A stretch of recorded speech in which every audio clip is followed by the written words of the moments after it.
Jullianne, first to you. We did see it pick up Friday. Gary Farrow was on the stand last. He will return again tomorrow. But how are we doing so far? If you're Alvin Bragg, it seems like you're throwing everything from the kitchen sink, including what will come up next, which we know will be Stormy Daniels and Michael Cohen. Well, and you hit the nail on the head. I was actually thinking when Professor Dershowitz was speaking earlier about a law school question, they're just throwing the kitchen sink. And, and that is what's happening here. So it is the defense team's job to really laser focus on how they're not making the case. So sometimes their cross-examination is going to be very brief because, if it was super ambiguous, they'll pick up the things that they need to. But there is no need for defense counsel to talk as long or do as much as the prosecution is. Sometimes a single question can undermine a witness. So it'll be interesting to kind of watch it this week. But all of this is it's gossip and it's just salacious so that, gee, look at what's going on. But I mean, this is election interference, yes. And everybody needs to wake up and understand it. What's so frightening is what's happening in the courtroom is actually picked up in the echo chamber of the legacy media as well. And they put on folks that, amplify it. And, for example, listen to this clip from Hillary Clinton on a podcast last week.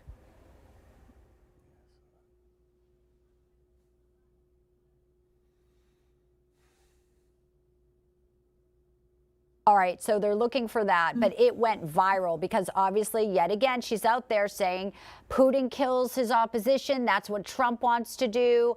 We have it now. Let's play this. Putin does what he would like to do: kill his opposition, imprison his opposition, drive, journalists and others into exile, rule without any check or balance.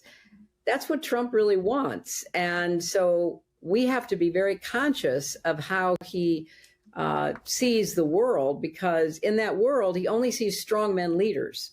He sees Putin, he sees Xi, he sees Kim Jong-un in North Korea. Those are the people he is modeling himself after. Mike, how concerned are you about the court of public opinion when you have left-wing media saying all these things? Trump wants to do this, Trump wants to do that. You know how they take his words out of context, like the bloodbath comment. Right. I think it's rich coming from Hillary Clinton, because if that were true, she'd be behind bars right now, and maybe she should be. And one of the things they want to do with gossip, keep in mind they waited a decade to bring this case, is because they want to talk about a porn star who, in writing, declined ever having an affair with President Trump, okay? And they want to do that because they don't want to talk about Joe Biden's decades-long history of sexual misconduct. People forget that he broke up Joe Biden's first marriage when Jill was working for him as a campaign aide. People forget that Joe Biden was credibly accused of sexually assaulting a campaign staffer. People forget that Joe Biden routinely exposed himself to Secret Service agents. People forget that Joe Biden's DOJ is prosecuting somebody for obtaining a diary from his daughter that reportedly said that Joe Biden was taking showers with her and she believes she was molested. And people forget that Joe Biden is inappropriate around children. And so they would rather talk about a discredited porn star than Joe Biden's sordid and disgusting history. And people forget that Hillary's campaign was actually fined by the FEC for a dossier. Jesse Binnall, how about that? That's something we should also make a point on.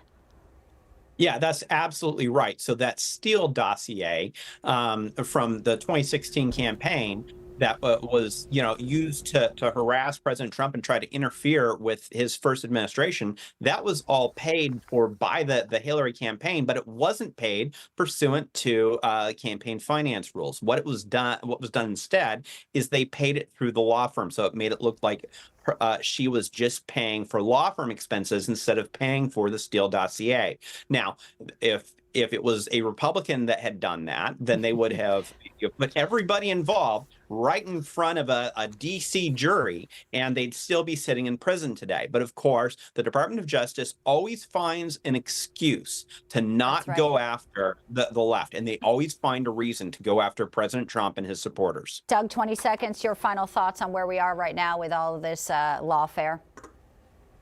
Well, again, they have a lot of hurdles to climb. He filed false documents with intent to defraud. He did it for another crime that they don't even say what it is. I think they're in bad shape, honestly.